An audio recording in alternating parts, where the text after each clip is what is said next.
पूरे देश में 4 करोड़ 77 लाख से ज्यादा एमएसएमई उद्योग हैं जो करीब 17 करोड़ से ज्यादा लोगों को रोजगार देते हैं। एमएसएमई सेक्टर की इस बजट से क्या उम्मीदें हैं, ये जानने की कोशिश की हमारे संवाददाता केतन जोशी ने।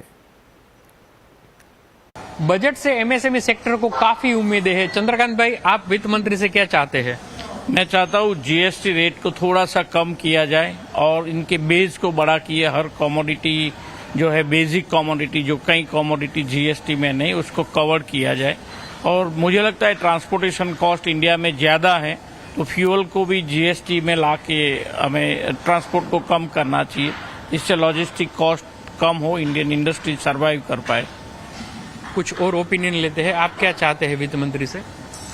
मुझे लगता है कि एमएसएमई में जो गवर्नमेंट का अप्रूवल है उसमें जो टाइमलाइन है वो टाइमलाइन थोड़ा कम हो जाए तो एमएसएमई को जो इंटरेस्ट वगैरह है वो कम हो।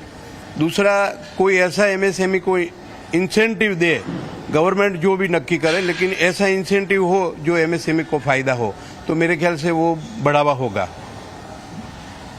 अभी जो नया कंस्ट्रक्शन हो रहा है उसका इंडस्ट्री में, तो बिल्डिंग के अंदर जो इसका जीएसटी इनपुट नहीं मिल रहा है वो मिले, और एमएसएमई में बैंक इंटरेस्ट जो है उसमें भी कुछ अच्छा बेनिफिट मिले एमएसएमई को तो अच्छा है। आप क्या चाहेंगे?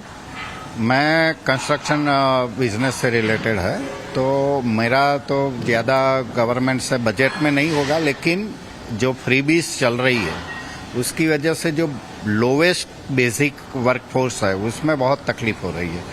लेबर फोर्स मिलना बहुत मुश्किल हो गया है क्योंकि उनको मुफ्त का इतना मिल रहा है तो फिर वो काम करने की वो जो चाहत रहती वो रहती नहीं है, और इसकी वजह से इंडस्ट्री, मैं मानता हूँ और भी प्रोडक्शन वाली इंडस्ट्रियों में भी सेम तकलीफें होगी। तो गवर्नमेंट को मतलब ये करना चाहिए कि फ्रीबीज कंट्रोल करे, ना दे। बिल्कुल, तो यहाँ से जो सुनने में लगता है कि काफी आसान मांगे हैं, लेकिन अगर इसको पूरा करते हैं तो जो छोटी इंडस्ट्री है वो आने वाले समय में बहुत बड़ा रूप भी ले सकती है। केतन जोशी, अहमदाबाद। और अब बात हमारी खास मुहिम की। बजट पर हर साल सीएनबीसी आवाज़ बनता है आपकी आवाज़। इस साल भी हम आपकी आवाज़ बुलंद कर रहे हैं एक खास कैंपेन के जरिए जिसका नाम है मेरा बजट मेरी आवाज़, जहां आप अपनी बजट विश बता रहे हैं। आपकी बजट विश सीएनबीसी आवाज़ के साथ साथ हमारे सभी सोशल मीडिया प्लेटफॉर्म पर प्रसारित हो रही है। लेकिन इससे पहले कि हम आपको आज की बजट विश सुनाएं या हम बताएं कि आप कैसे इसमें हिस्सा ले सकते हैं, आइए सुनते हैं कुछ बजट विशेस।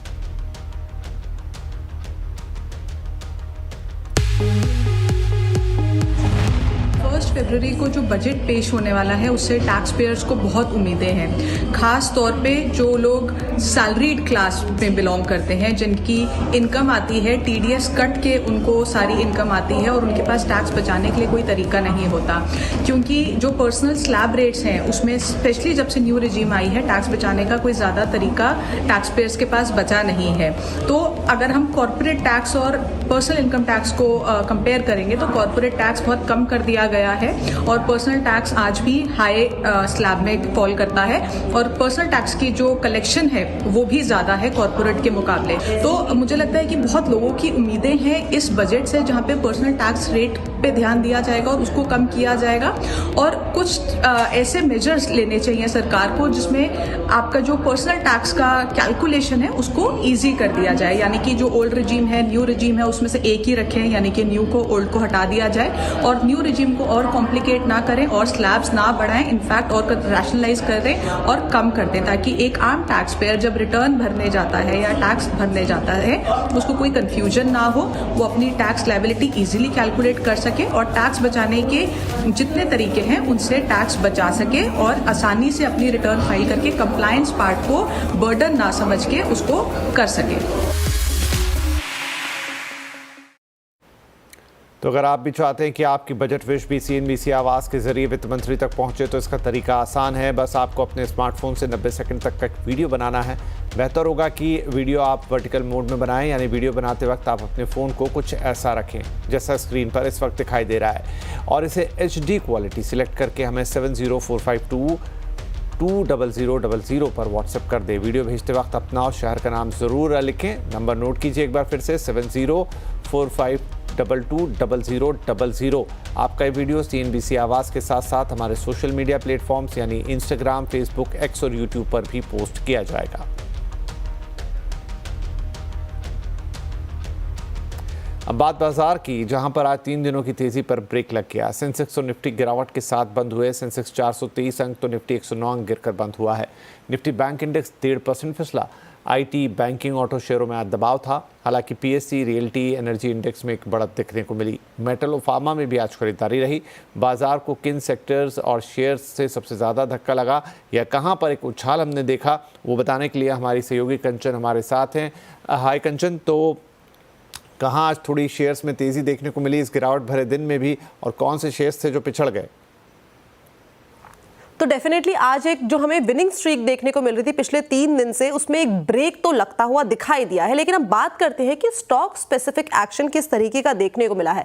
निफ्टी गेनर की बात करी जाए तो सबसे पहला नाम आता है BPCL का। आज हमने सुबह इसे अपने स्टॉक्स एंड न्यूज में भी मेंशन किया था। इसने SBI कंसोर्टियम के साथ एक लोन अग्रीमेंट साइन किया है। इनफैक्ट रिलायंस इंडस्ट्रीज भी आज गेनिंग स्ट्रीक में रहा है। नतीजे इसके आए हैं और नतीजे अच्छे आए हैं। कोल इंडिया में अच्छी खासी तेजी देखने को मिली है बिकॉज रिसेंटली कंपनी खबरों में बनी हुई थी और उसका रिफ्लेक्शन सीधा सीधा देखने को मिल रहा है। इनफैक्ट हिंडाल्को में भी अच्छी खासी रफ्तार है बिकॉज ये टेक्निकल बेसिस पे काफी ज्यादा बुलिश लग रहा है। बात करते हैं कि लूजिंग स्ट्रीक में किस किस का नाम है। इन्फोसिस रिजल्ट का इंपैक्ट देखने को मिला है। एक्सिस बैंक में सीधा सीधा रिजल्ट इंपैक्ट देखने को मिला है। श्रीराम फाइनेंस और साथ ही साथ कोटक महिंद्रा बैंक में भी हमें ये प्रेशर आता हुआ दिखाई दिया है। मिड कैप में बढ़ने वालों शेयर की बात करी जाए तो BDL का सबसे पहले नाम आता है क्योंकि इसको भी रिसेंटली एक ऑर्डर मिला था जिसका रिफ्लेक्शन हमें देखने को मिला है। इनफैक्ट IDBI बैंक यहां पे डाइवेस्टमेंट का एक बज आता हुआ दिखाई दे रहा है जो रिफ्लेक्ट कर रहा है शेयर के प्राइस में इफेक्ट। बजट से पहले ऐसे काउंटर्स आमतौर पे हमें पॉजिटिव नोट पे बंद होते हुए दिखाई देते हैं।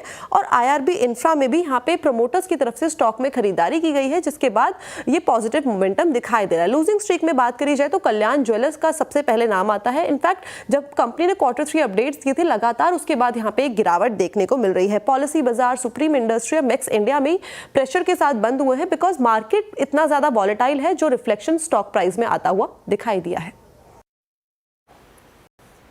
जी धन्यवाद। तीसरी तिमाही में रिलायंस इंडस्ट्रीज के नतीजे हर पैमाने पर अच्छे रहे हैं। कंसोलिडेटेड मुनाफा और रेवेन्यू में करीब 7% की ग्रोथ रही है। रिटेल और टेलीकॉम कारोबार में जोरदार उछाल है। अच्छे नतीजों के बाद ब्रोकर्स RIL पर अब बुलिश हैं। ब्रोकर्स की क्या राय है बता रहे हैं हमारे सहयोगी यतिन मोता। रिजल्ट के बाद ब्रोकरेजेस 25 से 30% से ज़्यादा की अपसाइड रिलायंस इंडस्ट्रीज़ के शेयर में देखते हैं। अगर हम ब्रोकरेजेस की माने तो CLSA का यहाँ आउट परफॉर्मर कॉल है 1650 के टारगेट के साथ। CLSA का मानना ये है कि जो रिटेल बिजनेस है और जो जियो का ARPU है यहाँ हमने अच्छा खासा मोमेंटम देखा है। इनफैक्ट आने वाले क्वार्टर्स में भी शायद यहाँ अगर ग्रोथ हो या अनलॉकिंग की बात हो तो कहीं ना कहीं वैल्यूएशन को यहाँ से एक बेटर सपोर्ट मिलेगा। मॉर्गन स्टैनली का भी यही मानना है कि जो पिछले 2 क्वार्टर से रिजल्ट्स में आपको एक स्लोडाउन दिख रहा था, अब फिर से एक बार एक टर्न अराउंड दिख रहा है। इनफैक्ट मॉर्गन स्टैनली का मानना ये है कि जो एनर्जी कारोबार है, जो रिटेल बिजनेस है, यहाँ एक टर्न अराउंड और एक बेटर मार्जिन आपको आता हुआ नज़र पड़ रहा है, जिसके बाद यहाँ वो स्टॉक पे बुलिश है। जेफरीज़ की भी 1660 के टारगेट के साथ खरीदारी की सलाह है। इनको लगता है कि जो O2C कारोबार है यहाँ EBITDA 5% से बेहतर रहा है।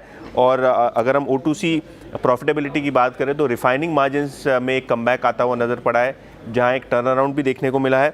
और आगे जाके जो जियो यानी जो टेलीकॉम कारोबार है उसकी लिस्टिंग का ट्रिगर FY26 के लिए एक बड़ा रहेगा स्टॉक के लिए और ओवरऑल वैल्यूएशंस के लिए। जी बहुत शुक्रिया यतिन। और यहाँ पर ये डिस्क्लेमर कि नेटवर्क 18 जो है वो CNBC आवाज़ नेटवर्क 18 का हिस्सा है जो कि रिलायंस इंडस्ट्रीज़ के स्वामित्व वाली कंपनी है।